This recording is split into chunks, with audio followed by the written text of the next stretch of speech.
नमस्कार। एक बार फिर से आप सबका बहुत बहुत स्वागत है अपने YouTube चैनल विद्या स्टेशन पर। मैं शुभम वर्मा।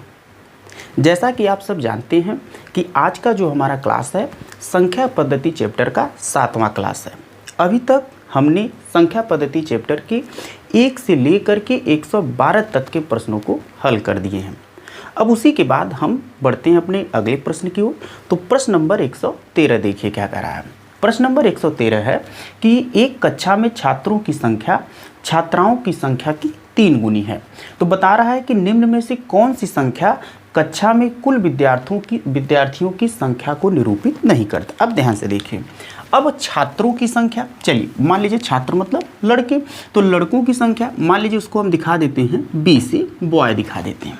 अब बता रहा है कि जो छात्रों की संख्या है लड़कियों की संख्या की 3 गुनी है। कितनी गुनी है? 3 गुनी। तो इसे अगर हम हल करेंगे बी अपान अगर जी लिखेंगे तो 3 के बटे कितना आएगा? 1 आएगा। 3 के बटे 1 आएगा। तो देखिए लड़का और लड़कियों का योग वही तो कुल का संख्या निरूपित करेगा। तो 3 और 1 का योग करेंगे तो कितना आएगा? 4 आएगा। अब हम आते हैं ऑप्शंस पे। जो संख्या 4 का गुणज होगा वह तो आपके कुल लड़के और लड़कियों की कुल संख्या को निरूपित करेगा, लेकिन जो 4 का गुणज नहीं होगा वह निरूपित नहीं करेगा। अब देखिए ऑप्शन चेक करिए। 4 है, ऑप्शन ए दिया है 40। क्या 4 के पहाड़ा में 40 आता है? जरूर आता है। 4 दहा में 40। तो जाहिर सी बात है ऑप्शन ए जो है कुल संख्या निरूपित करेगा। ठीक है।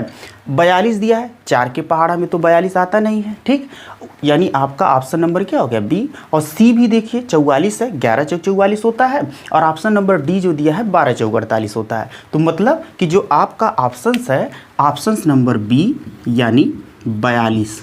ठीक है, ये जो है इस प्रश्न का आंसर है।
प्रश्न नंबर 116 देखिएगा। करा है कि भेड़ तथा गडेरियों के समूह में 16 पैर हैं। और जो सिर की संख्या से 10 अधिक है, तो करा इसमें भेड़ों की संख्या बताना। अब ध्यान से देखिए, ये तो क्लियर है भाई, भेड़ है, भेड़ के पास 4 पैर होगा, 1 सिर होगा। और जो गडेरिया होगा, इंसान ही तो है, उसके पास 2 पैर होगा, 1 सिर होगा। तो अब सवाल देखिएगा, तो इसी बेस का सवाल है। तो भेड़ है, तो मान लीजिए भेड़ यानी सिप यस दिखा देते हैं और गडेरिया को जी से दिखा देते हैं। ठीक है, सवाल आसान करने के लिए करा कि भेड़ तथा गडेरिया, तो भेड़ यानी अब करा कि उनके कुल पैरों की संख्या दे दिया है, मतलब 4 भेड़ है यानी 4 यस हो गया, पैरों की संख्या दिखा रहे हैं। और उसके बाद 2 गडेरिया हैं, मिला जुला के इनके कुल पैरों की संख्या कितना है, 16 कुल है, इसलिए जोड़ा गया है। ठीक है, फिर आगे क्या कर रहा है, आगे बता रहा है जो सिरों की संख्या से 10 अधिक है, सिरों की संख्या से 10 अधिक है। ध्यान से देखिए, तो ये क्या हो गया, भेड़ हो गया, प्लस में ये गडेरिया हो गया, इनकी संख्या से कितना अधिक है, 10। ठीक है, एक बार फिर से देखिए, कराया कि भेड़ और गडेरिया के कुल पैरों की संख्या 16 है, तो 4 पैर होगा भेड़ के पास, 2 पैर होगा गडेरिया के पास, और मिला देंगे तो कुल 16 पैर हो गया। 1 सिर होगा भेड़ के पास और 1 क्या होगा, गडेरिया के पास 1 सिर होगा, जो उनकी संख्या से क्या है, 10 अधिक है। अब कह रहा है कि इसमें भेड़ों की संख्या। अब सवाल पे आइए, देखिए इनको एक साथ लेते हैं, इनको एक साथ लेके हल कर देते हैं, बस देखिएगा। तो 4 यस है, 2 इसको साथ ले रहे हैं, 2 का भाग लगा के देखिए, 2 का भाग इसमें लगाएंगे 2 यस, इसमें भाग लगा देंगे जी, और इसमें भाग लगा देंगे 8 आ जाएगा। क्लियर। अब देखिए यस प्लस जी लेके चलते हैं और 16 में से 10 को घटा देते हैं, कितना आएगा, 6। तो हमसे भेड़ों की संख्या पूछा, इसलिए इसको घटा दीजिए। तो ये तो कट गया गडेरिया, तो 2 यस में से यस घटेगा यस, और 8 में से 6 घटेगा, कितना आएगा, 2। तो यानी जो 2 आया है यह भेड़ों की संख्या है, यानी प्रश्न का जो ऑप्शन नंबर ए सही है। प्रश्न नंबर 117 देखिए कि एक चिड़ियाघर में 1 चूहे एवं कबूतर हैं। ठीक है, यदि कुल 90 सिर हैं और 224 पैर है, तो कबूतरों की संख्या बताना। देखिए कबूतर यानी पीजन पी से दिखा देते हैं, चूहा यानी रैट 8 से दिखा दे रहे हैं। अब ध्यान से देखिए, कुल सिर दिया है, तो ये तो क्लियर है कि चूहा है और चाहे कबूतर है, सबके पास तो 1 सिर होगा। तो मतलब यहाँ से आपका, यहाँ से लिख देते हैं कि मान लीजिए ये रैट हो गया और ये पीजन, इनके कुल सरों की संख्या कितना है, 90 है। अब बता रहा है 224 पैर है, ये तो क्लियर है भाई, चूहा के पास कितने पैर होंगे, 4 पैर होंगे, प्लस में कबूतर के पास क पैर होगा, 2 पैर होगा, मिला जुला के कुल कितने पैर हो गए, 224 हो गए। 2 का भाग लगा देते हैं, तो ये बना 2r और ये बनेगा आपका p, और यहाँ से जब भाग लें 2 1 कम 2, 2 1 कम 2, 2 दूनी 4 हो गया, 112 आ गया। अब प्रश्न में कबूतरों की कुल संख्या, तो कबूतर का जब पूछ रहा है तो जाहिर सी बात है जो चूहा है उसको हम घटा देंगे। कैसे घटाएंगे, ध्यान से देखिए। अब इसमें हम क्या करते हैं, 2 का गुणा करके घटा रहे हैं। ध्यान से देखिए, इसमें 2 का गुणा कर रहे हैं, क्योंकि देखिए प्रश्न को थोड़ा समझना होता है। जब हमसे चूहा पूछा है तो कबूतर पूछा है तो चूहा को हटाइए, अगर हमसे चूहा पूछता तो कबूतर को कैंसिल करते। बस देखिए इक्वेशन, ठीक है। अब इसको यहाँ से हल करेंगे तो 2 का गुणा कर देते हैं, क्यों, क्योंकि 2 का गुणा करेंगे यहाँ से कैंसिल होगा। देखिए कैसे, तो 2 का इससे गुणा कर रहे हैं, तो 2r प्लस में 2p बराबर 180। अब यहाँ से ये 2r है, ये प्लस में p है बराबर 112 है, घटा दे रहे हैं, माइनस माइनस माइनस, देखिए कट गया, 2p में से p आ गया बराबर 180 में से घटा दे रहे हैं, तो यहाँ से आ जाएगा 8 6, कितना आ गया, 68। यानी इस सवाल का जो प्रश्न नंबर है वह ऑप्शन नंबर क्या सही है, ए सही है। प्रश्न नंबर 118 देखिए कि किसी व्यक्ति के पास कुछ मुर्गियां हैं और तथा गायें हैं, उनके पैरों की संख्या 140 है और सिरों की संख्या 48 है। तो करा मुर्गियों की संख्या। अब ध्यान से देखिएगा, तो करा है कि अब यहाँ से उनके पैरों की संख्या, कुछ मुर्गियां हैं और गायें हैं, तो मुर्गी के पास तो 2 पैर होगा यानी 2h, गाय के पास 4 पैर होगा यानी 4c, मिला जुला के कुल पैरों की संख्या कितना दिया है, 140 दे दिया है। ठीक है, 2 का भाग लगा देते हैं, आगे यही करना ही है, तो 2 का भाग लगा दे रहे हैं। 2 का भाग लगाएंगे, यहाँ h बचा, इसमें करेंगे 2 दूनी 4 और यहाँ मतलब 2 दूनी 4 यानी 2c बचा, और इसमें भाग लगा देंगे तो 2 सते 14 70 आएगा। कराए इनके सिरों की संख्या 48 है, तो जो मुर्गी है और जो गाय है इनके पास तो केवल एक ही सिर होगा, यानी h प्लस c मिला करके कितना आ गया, 48 आ गया। ठीक है। लेकिन प्रश्न में क्या करा, मुर्गियों की संख्या बताना है। तो जाहिर सी बात है इस प्रश्न में हम क्या करेंगे, सी को हटाएंगे। तो यहाँ पे देखो सी का गुणांक 2 है, इसलिए यहाँ पे हम क्या करते हैं, दोनों साइड में 2 से गुणा कर रहे हैं। देखिएगा 2h प्लस में 2c और 48 गुणे 2 कितना होगा, 96। अब इसमें से घटा देते हैं h, ये ऊपर वाला, ठीक है, h प्लस 2c बराबर कितना है, 70। अब इनको यदि हम घटा दें तो घटा देंगे तो देखिए क्या बनेगा, ये माइनस और ये माइनस, 2c कैंसिल होगा।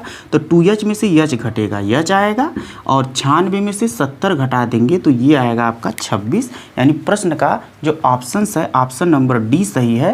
यानी मुर्गियों की संख्या कुल कितना है, 26 दे दिया है। प्रश्न नंबर 119 देखिए क्या है कि कुछ संख्या में घोड़े तथा उतने ही संख्या में आदमी जो है कहीं जा रहे हैं। आधे यानी जो मालिक हैं, ठीक है, तो अपने घोड़े पर बैठे हैं, और जबकि शेष अपने घोड़ों का नेतृत्व कर रहे हैं, मतलब घोड़े को ले जा रहे हैं और घोड़े के नेतृत्व करते हुए साथ साथ चल रहे हैं। कहा कि यदि जमीन पर चल रहे टांगों की संख्या 70 है तो बताइए घोड़ों की संख्या। अब अपने मन में ले लीजिए कि घोड़ों की संख्या क्या है, यक्स। अब देखिए सवाल कितना आसान बना।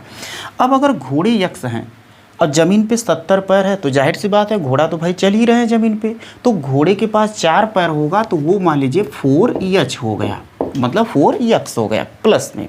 अब देखिए आधा आदमी चल रहे हैं, आधा जो है क्या है, घोड़े पे बैठे हैं। तो अगर अब बता रहा है प्रश्न में पहले ही कहा कि जितने घोड़े हैं उतनी ही संख्या में आदमी है, तो जाहिर सी बात है आधा आदमी हो गया। तो यक्स अगर माने हैं घोड़ों की संख्या तो जाहिर सी बात है आदमी भी तो यक्स होंगे, तो आधा आदमी यानी यक्स बटा 2। तो ये इतने आधा आदमी जो है ज़मीन पर चल रहे हैं।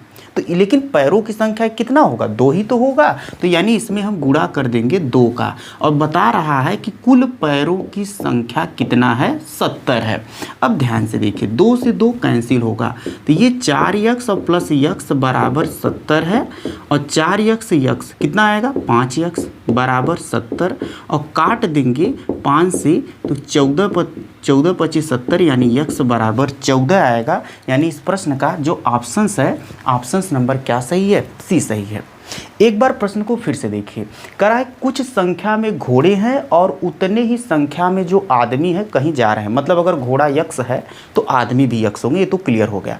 अब घोड़े हैं, आधा तो जो है घोड़े की मतलब आधा जो मालिक है अपने घोड़े पे बैठे हैं, आधे पैदल जा रहे हैं। तो जाहिर सी बात है कि ज़मीन पे पैरों की संख्या मतलब आदमी कितने हो गए, x/2 हो गया। तो जब आधा आदमी है तो पैर उनके 2 होंगे, तो x/2 × 2 हो गया। और घोड़े कितने हैं, x घोड़े हैं, टोटल घोड़े ज़मीन पे चल रहे हैं तो उनके 4 पैर यानी 4x। तो 4x प्लस में x/2 का 2 गुना कर देंगे, क्योंकि उनके पास 2 पैर इसलिए 2 गुना किया गया। ठीक, आधा इसलिए किया गया क्योंकि आधे ज़मीन पे चल रहे हैं। ठीक है, अब बराबर क्या है, पैरों की संख्या 70, और इसी को हम हल कर दिए तो x बराबर 14, यानी प्रश्न का ऑप्शन नंबर सी सही है। प्रश्न नंबर 120 देखिए, कह रहा है कि भैंसों तथा बत्तखों के समूह में सिरों की संख्या के 2 गुने से 24 अधिक जो है पैर हैं। तो भैंसों की संख्या देखिए, भैंस को हम बी से दिखाते हैं, बफेलो, और डक यानी बत्तख को डी से। अब ध्यान से देखिएगा, कह रहा है कि सिरों की संख्या का दुगना, तो जाहिर सी बात है भैंस के पास भी एक सिर होगा और बत्तख के पास भी एक सिर होगा। कह रहा है सिरों की संख्या के 2 गुना, ठीक है, सिरों की संख्या के 2 गुने से अगर आप 24 अधिक कर देंगे, 24 अधिक कर देंगे तो ये जो आपका आएगा क्या आ जाएगा, उनके पैरों की संख्या के बराबर है। तो ये बताइए कितने भैंस है, 4, मतलब सॉरी भैंस है, भैंस के पास 4 पैर होगा, प्लस में बत्तख के पास कितना होगा, 2 होगा। अब हल कर देते हैं तो 2b और प्लस में 2d और प्लस में 24 बराबर कितना होगा, 4b और प्लस में 2d होगा। तो आप यहाँ से देख सकते हैं 2d और 2d कैंसिल होगा, तो यहाँ से देखिए 2b और 4b घट के माइनस में 2b आ जाएगा, और 24 उधर जाके -24 होगा, माइनस माइनस काट दे रहे हैं तो 2 से काट देंगे 12, तो यानी b बराबर आएगा 12। तो ये जो आएगा यानी इस प्रश्न का जो ऑप्शन नंबर है डी, यानी भैंसों की संख्या कितना है, 12 दे दिया है। प्रश्न नंबर 121 देखिए क्या कर रहा है कि एक छात्र को एक संख्या को 6 से विभाजित करने को कहा गया और भागफल में 12 जोड़ने को कहा गया, किंतु छात्र ने क्या किया, सबसे पहले संख्या में 12 जोड़ दिया, उसके बाद उसमें 6 से भाग लगाता है, तो कह रहा है कि उसका आंसर तब 112 आता है। सही उत्तर बताना है। तो ध्यान से देखिए, प्रश्न आसान है, आप ध्यान बनाइए, सवाल आपको इजीली समझ में आएगा। देखिए, मान लीजिए कि वह जो संख्या वह क्या है, यक्स है। अब जो संख्या है, छात्र ने क्या किया कि संख्या में पहले 12 जोड़ दिया, उसके बाद इसमें 6 से भाग लगा दिया, तब उसका जो आंसर आता है वह 112 आता है। तो यहाँ से तो पहले हम निकालेंगे कि भाई वह संख्या क्या था, तो यक्स आएगा, वही संख्या होगा। तो यक्स प्लस 12 बराबर 6 का गुणा करेंगे, 6 दूनी 12, 6 एकम 6 एक 7 और 6 एकम 6 आएगा। तो यक्स बराबर 672 में 12 घटा देंगे तो 600 कितना आएगा, 60 आएगा। तो यह तो आपका वह संख्या आ गया। अब आगे समझिए, आंसर करा है कि सही उत्तर बताना है। तो सही उत्तर कैसे आएगा कि जो संख्या था, संख्या में उसको क्या करना था, 6 से भाग लगाना था। तो 6 से भाग लगाएंगे, 11 6 66 यानी 110 आएगा। उसके बाद संख्या में उसको 12 जोड़ देना है, तो जोड़ देंगे तो कितना आ जाएगा, 122 आ जाएगा। कितना आ जाएगा, 122 आएगा। यानी ये जो प्रश्न है, इस प्रश्न का ऑप्शन नंबर क्या सही है, बी सही है। प्रश्न नंबर 122 देखिए क्या कर रहा है कि 5A7 में 335 जोड़ने पर परिणाम 8B2 प्राप्त हो रहा है। अब कह रहा है कि 8B2 संख्या 3 से विभाजित है, तदनुसार ए का अधिकतम मान बता। अब ध्यान से देखिए, पहले जो करा है कि जो 8B2 है ये क्या है, 3 से विभाजित है। तो पहले तो ये देखिए कि बी के स्थान पे क्या क्या आ सकता है। ध्यान से देखिए, 3 से विभाजित का नियम यही कहता है कि संख्या के अंकों का योग यदि 3 से विभाजित है तो वह पूरी संख्या 3 से क्या होगी, विभाजित होगी। अब ध्यान से देखिए, 8B2 है तो यानी 8 और 2 10 हो गया, 10 के स्थान पे 2 आएगा, 10 2 12, तब 12 में 3 से भाग चला जाएगा। तो जाहिर सी बात है क्या क्या संख्या आ सकता है, 8 2 2 आ सकता है, इसमें अब 3 ऐड करेंगे तो 8 5 2 आ सकता है और 8 8 2 आ सकता है। देखिए इनके सभी अंकों का योग करिए, ठीक है, तो जाहिर सी बात है वह संख्या 3 से विभाजित होगा अंकों का योग, तो यह पूरी संख्या 3 से विभाजित होगी, मतलब यही तीनों संख्या कुछ ना कुछ आएगा। अब ध्यान से सवाल पे आते हैं, यानी जो 5A7 है, 5A7 है, तो 5A7 में कितना जोड़ा गया है, 337 337, ठीक है, 335 जोड़ दिया गया है। अब इसको जोड़ रहे हैं तो 7 5 12 2 आएगा, हासिल कितना आया, 1 आ गया। अब 3 1 4 होगा। प्रश्न कहा है कि ए के स्थान पे अधिकतम मान बताना। ऑप्शन से चले आइए, अगर आप 8 लेंगे तो 8 लेने के बाद कितना आ जाएगा, 8 2 10 11 1 12 आ जाएगा, और 5 3 8 1 9, ज़्यादा चला गया, इस वाले से ज़्यादा चला जा रहा है, जाहिर सी बात है तब 8 नहीं हो सकता है। 4 पे आइए, तो ए के स्थान पे जब 4 लेंगे आप, ए के स्थान पे कितना ले रहे हैं, 4, तो 4 3 7 1 8 आएगा, 5 3 8 आएगा। तो आप देख रहे हैं कि ए के स्थान पे जब अधिकतम संख्या हम 4 लेते हैं तो ये 882 आता है, और 882 3 से क्या विभाजित भी है, तो आपका दोनों कंडीशन सेटिस्फाई कर रहा है। तो जाहिर सी बात है इस प्रश्न का जो ऑप्शन नंबर है वह ऑप्शन नंबर डी, यानी क्या सही है, 4 सही है। प्रश्न नंबर 123 देखिए कि 3 धनात्मक संख्याओं में पहली तथा दूसरी का गुणनफल 42 है, दूसरी तथा तीसरी का गुणनफल 56 है, पहली व तीसरी व पहली का जो है गुणनफल क्या दिया है, 48 दिया है। तो करा तीसरी संख्या। देखिए बहुत ही आसान सवाल है, बस देखिए ध्यान से आप, 3 संख्या है तो हम वही संख्या इमेजिन कर लेते हैं, क्या है, ए बी और सी है। ध्यान से देखिए, पहली और दूसरी यानी ए बी, इनका गुणनफल दे दिया है 42, उसके बाद दूसरी व तीसरी इनका गुणनफल दे दिया है 56, उसके बाद तीसरा व पहला यानी सी और ए, इनका गुणनफल दे दिया है 48। अब प्रश्न क्या करा, तीसरी संख्या यानी सी हमसे पूछ रहा है। आसान सवाल है, कैसे करेंगे।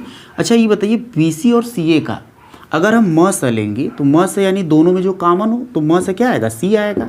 तो अब बताइए ऐसी कोई संख्या जिसमें दोनों भाग चला जाए 56 और 48 में, तो क्या है, 8 है, 8 सते 56, 8 छंग 48, तो जाहिर सी बात है सी की जगह क्या आएगा, 8। तो ये आपका तीसरी संख्या निकल गया, सी बराबर 8, यानी इस प्रश्न का जो ऑप्शन है, ऑप्शन नंबर क्या सही है, डी सही है। प्रश्न नंबर 124 देखिए कि किसी संख्या को 2 से गुणा करके 16 जोड़ा जाता है, अब प्राप्त योगफल को 2 से विभाजित किया जाता है और फिर भागफल में मूल संख्या घटाई जाती है, तो शेषफल क्या होगा। देखिए ये सवाल जो होते बहुत ही आसान होते हैं, बस आपको जो जो कहे वैसा करते चलिए, ऑटोमेटिक आपका आंसर आएगा। बस ध्यान से देखिए, कह रहा है कि किसी संख्या को, अब ले लीजिए वो संख्या क्या है, यक्स है। अब किसी संख्या को 2 से गुणा कर दिया गया, उसके बाद इसमें क्या किया गया, 16 जोड़ दिया गया। अब जो योगफल आता है उसको 2 से विभाजित करते हैं, तो विभाजित करने पर देखिए क्या आ जाएगा, 2 ऊपर से कट जाएगा तो यक्स कट जाएगा और 2 8 16 कितना आएगा, यक्स प्लस 8, यही क्या आएगा, भागफल। अब करा जो भागफल आता है, भागफल में मूल संख्या घटा देते हैं, तो हमने जो माना है वही तो मूल संख्या है, अब माने क्या है, यक्स। तो ये जो भागफल आए इसी में से यक्स क्या करते हैं, घटा देते हैं। तो घटाने के बाद आपका आंसर कितना आएगा, 8 आएगा। यानी इस प्रश्न का यही क्या होगा, शेषफल। यानी इस प्रश्न का जो ऑप्शन है, ऑप्शन नंबर क्या सही है, ए सही है।